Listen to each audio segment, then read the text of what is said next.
My sister said I could only attend her wedding if I went as a waitress. I didn't refuse because once I was inside, I let someone special into the wedding. If you want to see mine, then yes, you'll have to serve champagne to the people. Who actually matter, Tatiana? Bianca's words lingered in the cold dressing room air, heavier than the long-trained wedding gown she was adjusting in front of the mirror. She tossed a simple, cheap black apron at me. The rough fabric hit my chest, and I caught it on instinct. That piece of cloth wasn't just a uniform. It was the physical embodiment of years of contempt.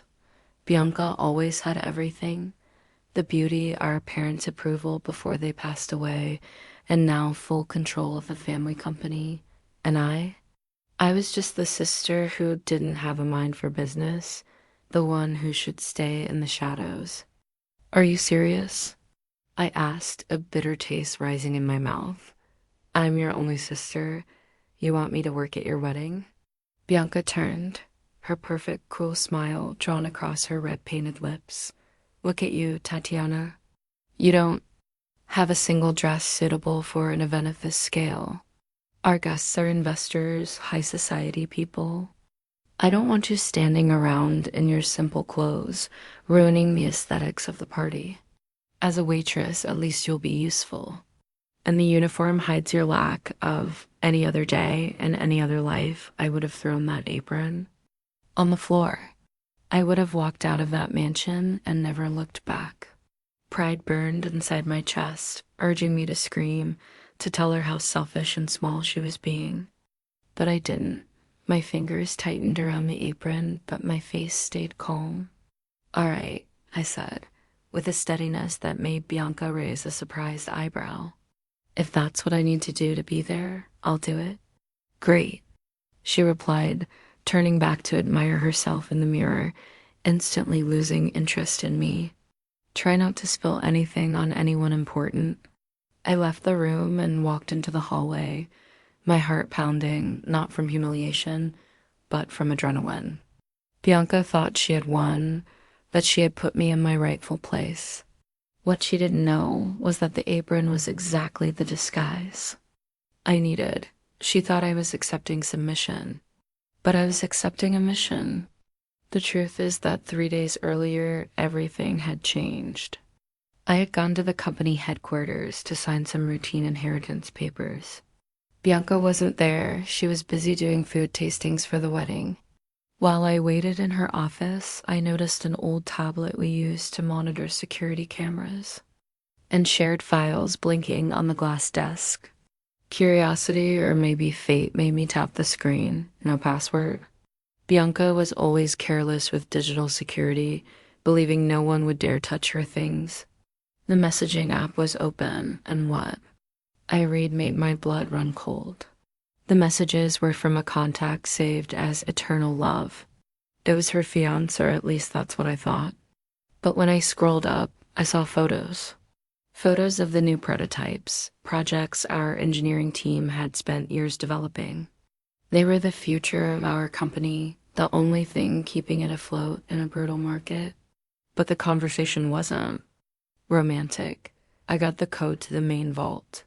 The message had been sent from Bianca's phone, but she hadn't written it. Based on the timestamp, I knew she had been at a spa. Someone had access to her phone, or she'd left it unlocked. With someone. The reply from Eternal Love confirmed my suspicions. Perfect. On the wedding day, the house will be full, but security will be focused on the ballroom and the main entrance. The office will be empty. I'll grab the external drives and the physical papers. The Chinese buyer had already transferred the down payment. After the wedding, when they noticed the theft, we would be long gone. I kept reading, nausea rising in my stomach. The person she was messaging wasn't her fiancé. Her fiancé, good but naive man, didn't have that kind of malice. The man on the screen was the other one. The secret lover Bianca had been hiding for months, a consultant she'd hired, the one she was always whispering with in quiet corners. She was cheating on her fiancé, and worse, the lover was planning to betray her. He had no intention of running away with her. In an older message sent to an unknown number 1, he must have forwarded by mistake and forgotten to delete. He wrote, "The idiot bride thinks I'm taking her with me. As soon as I get the projects, I disappear. She can deal with the bankruptcy and the cuckolded husband." I took pictures of everything with my phone. My first instinct was to run to Bianca. I wanted to save her. Despite all our fights, she was still my sister. But when I arrived at the mansion that afternoon, before I could even open my mouth, Bianca began complaining about how jealous I was and how I always tried to ruin her happiness. "I know you never liked my success, Tatiana," she said before. I even said hello. "Don't bring your negative energy to my wedding." And in that moment, reality hit me. If I showed her the messages, she'd say they were fakes. She'd accuse me of being jealous of her handsome consultant. And worst of all, she'd warn the lover. He'd erase the evidence, cancel the theft for now, and try again months later, maybe in a way that would destroy the company permanently. No, I couldn't just tell her. I needed to prove it. I needed Bianca, her fiancé, and everyone present to see who that man really was. And for that to happen, the theft had to go forward, or almost go forward. Back in the present, standing in the mansion hallway, holding the waitress apron, I headed to the service area where the catering team was setting up. The head waiter gave me a disdainful look when I introduced myself. "The bride said her sister would help," he muttered, handing me a heavy tray. "Don't expect special treatment. You work like everyone else here." "I don't want special treatment," I said, tying the apron tightly around my waist. "I just need to know who's at the service entrance." He frowned. "Why?" "Because my sister asked me to let in a surprise guest who wants to do a special tribute. He's coming through the back so the groom won't see him beforehand. It's a romantic surprise." I lied with a shocking amount of ease. The head waiter shrugged. "If the bride said so, fine. I'll tell security. What's his name?" "Carlos Mendez."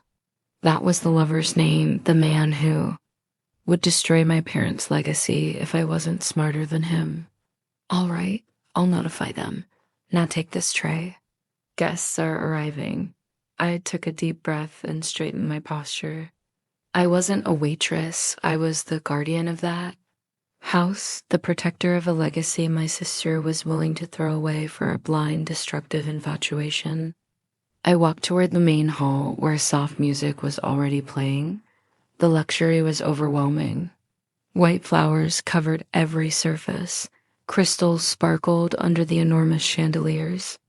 I saw Bianca at the top of the staircase, glowing, posing for photos like she owned the world. She looked down at me holding a tray of appetizers and smirked a smug smile that said, "I won." I returned her a polite, professional smile like any server would. But inside, I was thinking, enjoy your moment, sister, because when tonight is over, all that will be left is the truth. I checked my watch. 2 hours until the main toast. 2 hours until Carlos arrived. 2 hours until I carried out the riskiest plan of my life. If something went wrong, I'd be the crazy one who ruined her sister's wedding. But if it went right, I'd save everything. I adjusted the tray and pushed through the crowd. The game had begun. The ballroom felt suffocating, not from heat, but from the density of expensive perfumes and inflated egos. My legs were already protesting, throbbing slightly after an hour of walking on the immaculate marble floor. I held the silver tray steady, offering glasses of sparkling wine to people who, not long ago, used to come to our house for Sunday dinners. "Another glass, ma'am?" I asked an old family friend, a woman who used to praise my drawings when I was a child. She didn't even look at my face, just extended her ring-covered hand, took the glass, and turned her back to keep talking about her latest trip to Europe. I was invisible. Or worse, I was part of the furniture. It hurt more than I expected. Being ignored by people I grew up with left a quiet wound. But I swallowed it down. I wasn't there to be accepted. I was there to make sure there was still a company left to return to on Monday. Across the room, Bianca sparkled literally. Her dress was covered in tiny stones that reflected the chandelier lights with every move. She laughed loudly, a rehearsed laugh, tossing her head back as she clung to her fiancé Raphael's arm. Raphael looked happy, but tension lined his shoulders. He was a good man, hardworking, and he truly loved my sister. He didn't deserve what was happening, but he didn't deserve to live a lie either. Sometimes the truth is a bitter medicine. You have to swallow before the disease kills you. I looked at him with a mix of pity and resolve. He would be the second biggest victim of the night, right after Bianca herself. I continued my circuit, moving strategically toward the service area near the back entrance that led to the kitchen, and more importantly, the side staircase to the second-floor office. "Hey, you," a shrill voice called. It was one of the bridesmaids, a distant cousin who always competed with Bianca. "This table is out of napkins. Bring more immediately." "Yes, ma'am, right away," I answered, lowering my head. As I headed toward the linen room, my eyes swept the service entrance. The security guard I had spoken to earlier was there, arms crossed, looking bored. Then I saw him, Carlos. He wasn't dressed like a guest. He wore a simple black suit with no tie and had a leather backpack slung across his chest. He looked like a sound technician or someone from the photography crew if you didn't look too closely, but I recognized that face.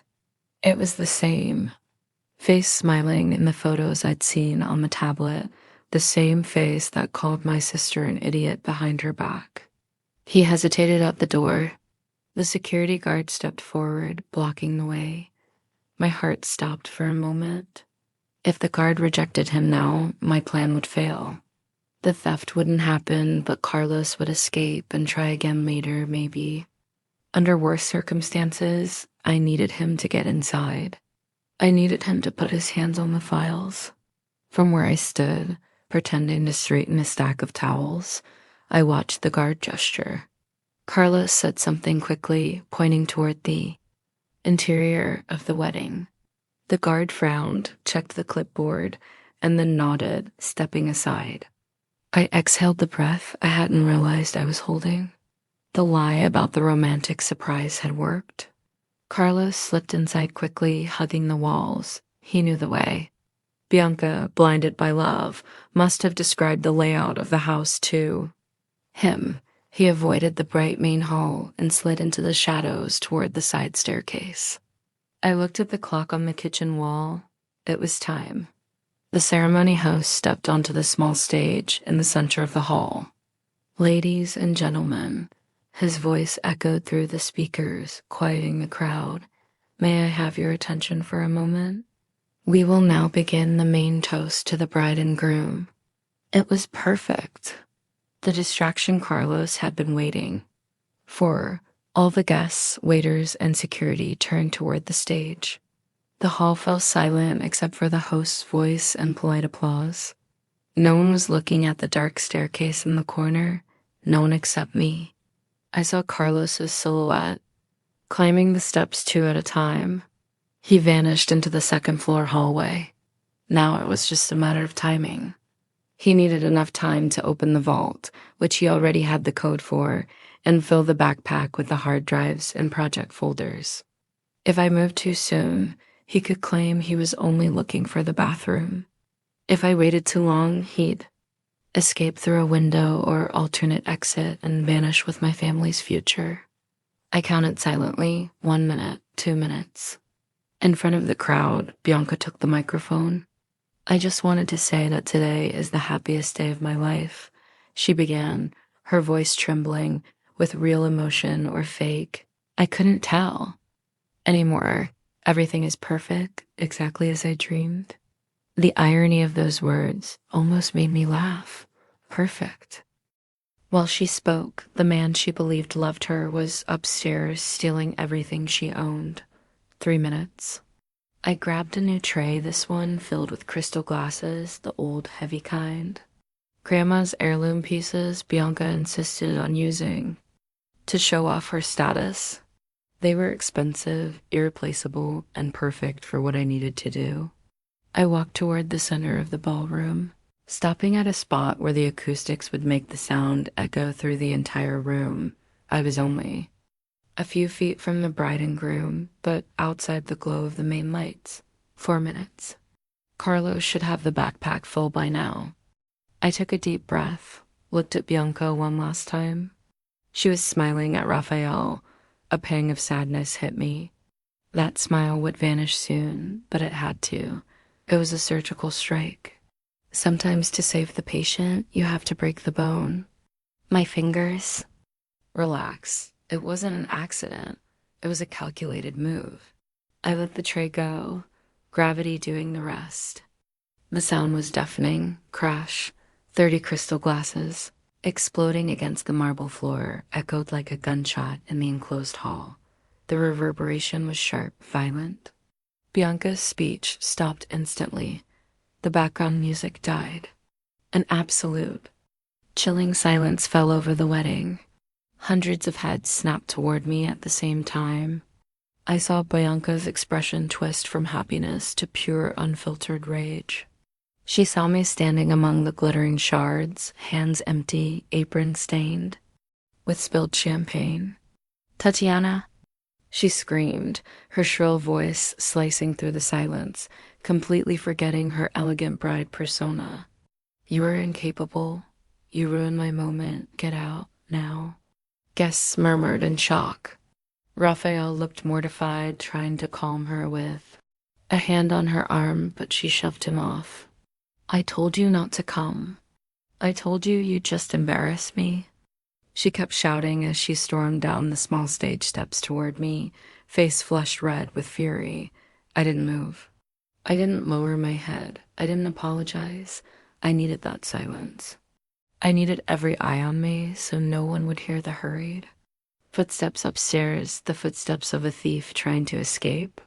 Her rage was the fuel I needed. She was screaming about shattered glasses. I was about to scream about a shattered life. I raised my chin, locking eyes with my sister as she barreled toward me. The stage was set, the audience captive, and the villain was upstairs, thinking the noise below was just a clumsy waitress, never realizing it was the death knell of his plan. Time to speak. Bianca was less than 3 feet from me, finger pointed in my face, ready to throw another insult about how clumsy and useless I was. The hall was dead silent, everyone anticipating the bride's meltdown on a waitress sister. But I didn't back down, not this time. I cut her off before she could finish. "Shut up and listen." I shouted, my voice booming louder than hers. The shock on Bianca's face was priceless. She opened her mouth, but no sound came out. Even Raphael stepped forward, confused. "You've lost your mind," she whispered, trembling with rage. "Listen," I insisted, pointing upward toward the second floor. "There's someone in the office right now."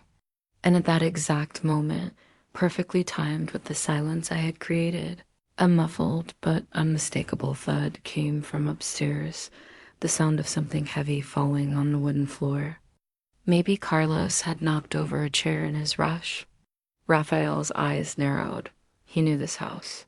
He knew no one should be up there. "The vault," I said loudly, just enough for the nearest relatives to hear. "Someone is emptying the vault." Without waiting for any confirmation, Raphael sprinted toward the staircase. Security, finally sensing something real, chased after him. Bianca, confused and enraged that her spotlight was being stolen, grabbed fistfuls of her heavy dress and ran after her fiancé. "This is ridiculous. You made this up to get attention." She screamed while stumbling up the steps. I didn't run. I walked. I untied the champagne-stained apron and let it fall over the broken crystal. Then I climbed the stairs behind them, calm like someone who already knew how the movie ended. Downstairs, guests crowded the base of the staircase, craning their necks. The morbid curiosity of the elite was astonishing. They didn't want to miss a drop of the drama. And fortunately for my plan, the mezzanine's acoustics carried every word spoken upstairs down to the hall. By the time I reached the top, Raphael had already thrown open the office door. The scene was exactly as I'd imagined. Carlos stood, frozen in the middle of the room. The leather backpack lay open on the desk, overflowing with document folders. And most importantly, 3 external hard drives, our company's crown jewels, were in plain sight. "Who are you?" Raphael roared, lunging. Carlos tried to bolt toward the window, but 2 guards were faster. They grabbed his arms, slamming him against the wall. The backpack fell, scattering confidential papers stamped with our company logo. Bianca stumbled into the room next, breathless. When her eyes landed on the detained man, all color drained from her face. "Carlos," she whispered, voice trembling. The silence that followed was heavy electric.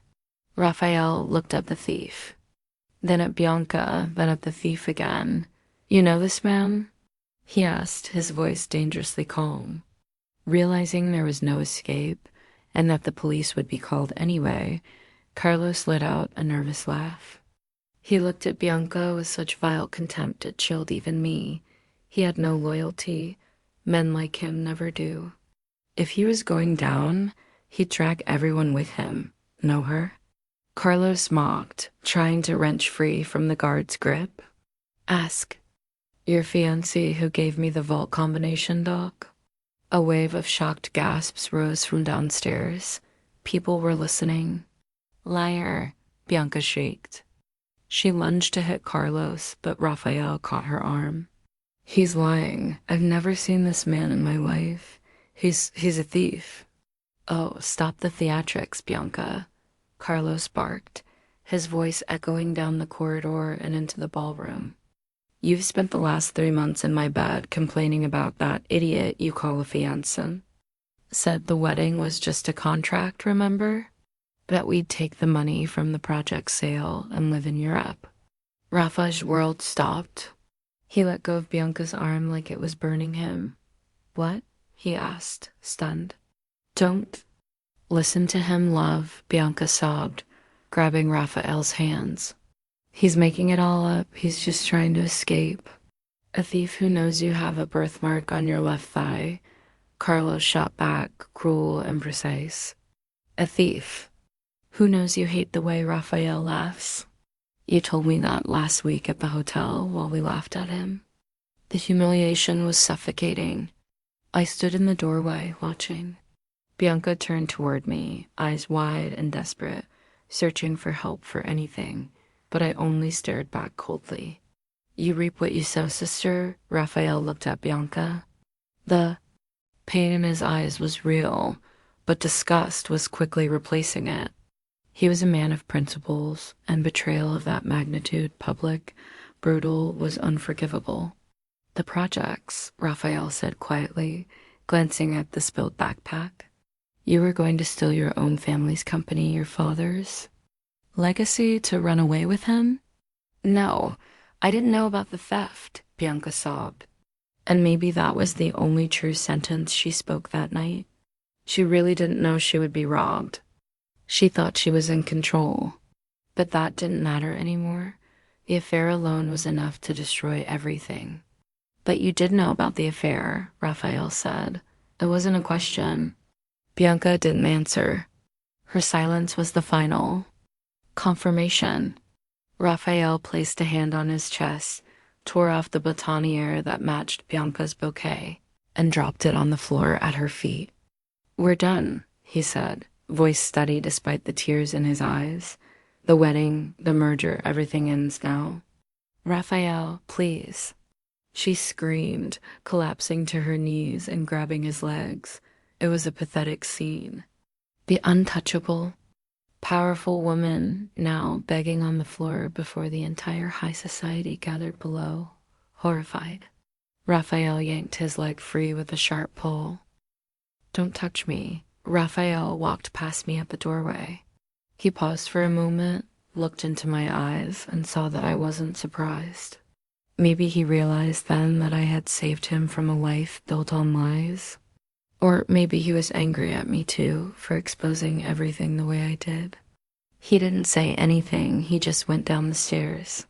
I watched the guests step aside as he passed, whispering in shock.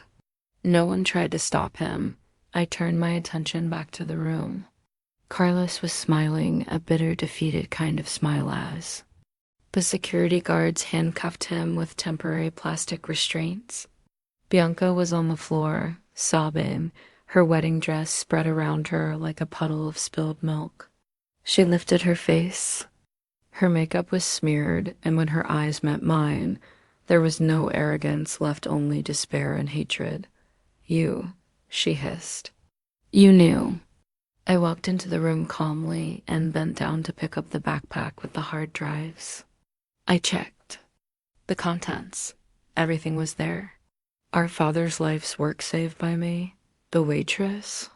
Yes, I knew, I replied, my voice low so only she could hear. I tried to warn you, remember? But you said I didn't have the class to be at. Your wedding. So I decided to show you the one thing I do have. Loyalty to this family. Something you never had. You destroyed my life. She screamed, slapping her hands on the floor. No, Bianca, I said, closing the backpack and sliding it. Over my shoulder, I saved the company. You destroyed your own life when you chose to betray a good man and trust a con artist. I only turned on the light so everyone could see. Downstairs, police sirens began echoing in the distance, the sound of justice arriving. I looked at the security team. Hold him until the police get here and make sure nothing leaves this room. I turned my back on my sister, who kept crying on the floor, and walked toward the hallway. Downstairs, the guests were staring at me, not as the invisible servant anymore, but with a mix of fear and respect. The image of the perfect bride had crumbled, and from the ashes of that disastrous wedding, the truth had finally risen. But there was still one last step. The police had arrived at the door, and I needed to make sure the final blow landed cleanly. The red and blue lights from the patrol cars flashed against the white walls of the ballroom, almost poetic. What was meant to be a fairy tale had turned, in minutes, into a crime scene. Classical music had been replaced by the static of police radios and the shocked whispers of the few guests who still hadn't fled. I walked down the stairs slowly, observing everything. Carlos was escorted out in handcuffs, walking through the center of the hall. The arrogant smile was gone. He looked pale, staring at the ground, trying to hide from the guests who were recording everything despite their high society manners. He passed by me, and our eyes met for a second. No remorse, only the hatred of someone who'd been caught. He knew I had won. The hard drives and folders with the prototypes were already with the head of security, who would lock them somewhere Bianca or anyone else couldn't reach until the chaos settled. The legacy our parents had built was safe. My sister's reputation, however, was not. I found Bianca sitting in one of the golden chairs near the wedding cake, which still stood untouched and now looked ridiculous in the middle of the wreckage. The hall was almost empty. Raphael was long gone, taking with him whatever dignity she had left. Investors, partners, socialite friends, they all disappeared the moment the police arrived, eager not to be associated with the scandal. Bianca sat alone. The wedding dress that cost a fortune was wrinkled and stained. She held a glass of water with trembling hands. When she saw me approach, she lifted her head. Her eyes were puffy and red, her makeup sliding down her face like a melting mask. Are you satisfied? She asked, her voice hoarse and weak, nothing like the dominating tone she always prided herself on. You got what you wanted. The wedding is over. Raphael hates me. The whole city will talk about this tomorrow. I stopped in front of her, but didn't sit. I was no longer the unwanted guest or the waitress. I was the only one left standing. I didn't want this, Bianca, I said quietly. I wanted you to believe me, to treat me like your sister, not your employee when I tried to talk to you days ago. None of this would have happened in public. We would have dealt with it privately in the office as a family. She let out a bitter, humorless laugh. You planned everything. That noise, the tray crashing, you did that on purpose to get. Everyone's attention, you wanted them to see. I needed them to see, I corrected. If I had just told you, you would have covered everything up. You would have forgiven Carlos, or worse, he would have convinced you I was lying. And in 6 months, the company would be bankrupt and you'd be out on the street. The shock was necessary. You needed to wake up. Bianca looked around the empty hall at the wilting flowers. But did it have to be like this? She whispered, a single tear sliding down her cheek. I was humiliated in front of everyone. My social life is over. No one will trust me. Your social life is an illusion, Bianca, I said, harsh but true. Those people who ran out at the first sign of trouble weren't your friends. And Raphael, he was real. He loved you. You lost that not because of me, but because you were blinded by vanity and by a man who only wanted to rob you. She lowered her head, staring at her hands. I knew she was hurting, and part of me felt sorry for her. But another part, the part who was forced to wear an apron and serve drinks at her own sister's wedding, knew this was justice. The universe has a strange way of balancing things. She tried to push me to the lowest level possible, and ended up falling from the highest pedestal. What happens now? She asked, sounding like a lost child. Now the company goes under intervention, I said, switching to the business tone she always claimed I didn't have. With the attempted theft and your signature granting Carlos access, you proved you can't lead the board right now. I've already contacted the lawyers. I'll assume interim presidency starting Monday to calm the investors. Bianca's eyes widened. You? But you never wanted leadership. I never wanted the spotlight of leadership, I corrected. But I've always cared about protecting what's ours. And tonight, I proved I'm the only one capable of doing it. You're going to take some time off travel, hide, go to therapy, whatever, but the company keys stay with me. She didn't argue. For the first time in years, Bianca had no words. She was defeated not by me, but by the consequences of her own choices. Do you hate me? She asked, barely audible. I took a deep breath, smelling the mix of flowers and dust. No, Bianca, I don't hate you. If I hated you, I would have let Carlos take everything. I would have let you marry a man who'd abandon you once you were bankrupt. I saved you from total ruin, but I don't respect you. And it's going to take a long time for us to be able to coexist again. I turned my back on her. There were no hugs. No, it'll be okay, because it wouldn't not for a while. The wounds were too deep. I walked toward the exit. The head waiter, the same one who had given me the tray hours earlier, was collecting tablecloths. He stopped when I passed. He looked embarrassed for having treated me poorly. Senora Tatiana, he murmured, bowing his head slightly. Good night, I replied, not arrogant but firm. I left the mansion, and the night air hit my face cold and refreshing. The silence outside was wonderful. I slipped off my high heels, my feet aching, and stepped onto the wet grass, grounding myself back into reality. I walked to my car, a simple model parked far away, now that all the limousines had left. I looked back one last time. The house was still lit, but lifeless. The fake glamour had faded. I opened my car door and tossed the rest of my disguise into the back seat. I had entered that wedding as the excluded sister, the invisible waitress, the family disgrace. I was leaving as the savior of our legacy, the new leader of the company, and the woman who had the courage to do what was right no matter the cost. I turned on the engine. A soft song played on the radio. Bianca had said I could only attend the wedding if I went as a server, and I served the truth. I served justice, and I served a lesson she would never forget. As I drove away, leaving the chaos behind, I felt lighter than I had in years. Balance had been restored. Her humiliation had been public, yes, but it was also the shield that protected our future. And I was ready for whatever came next. Revenge isn't about causing pain. It's about refusing to accept disrespect. And that night, I made that very clear. I smiled to myself and drove toward my new life.